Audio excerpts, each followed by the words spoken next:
ഇവിടെ കളഞ്ഞാൽ ഞാൻ ഇറങ്ങിപ്പോവും. ഞാൻ ഇറങ്ങിപ്പോകുന്ന പറഞ്ഞാൽ ഞാൻ ഇറങ്ങിപ്പോവും. ഞാൻ സത്യമായിട്ട് ഇറങ്ങിപ്പോവും. അബു സാലിം ന്യൂ റീൽ നോക്കാം. അബു സാലിമിന്റെ ന്യൂ റീൽ വേണമെങ്കിൽ നോക്കാം. ഓക്കെ, ഇതല്ലാണ്ട് കണ്ട് മനുഷ്യനെ എന്റെ മോനെ തുറക്കുമ്പോ അബു സാലിം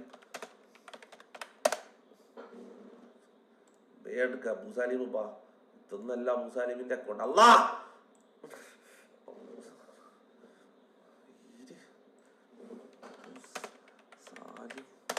ഇതെന്താണ് ഇൻസ്റ്റ തുറക്കുമ്പോ ഞാൻ ഇത് കാണേണ്ട വ്യക്താലോചിക്കുമ്പോ നിനക്ക് ഏതാണ് അബു സാലിമിന്റെ ഒറിജിനൽ അക്കൗണ്ട്? കാര്യം ഞാൻ അൺഫോളോ ചെയ്യാൻ പോയി. അൺഫോളോ ചെയ്തോ എന്നാ പിന്നെ കാണണ്ടായിരുന്നു. മിനിറ്റ് റീഫ്രഷ് അടിച്ചു നോക്കട്ടെ, എനിക്ക് വരുവാ നോക്കട്ടെ. ഇതെന്താടാ റീഫ്രഷ് അടിച്ച് പിന്നെ എന്താടാ ഞാൻ ഓക്കെ പോയി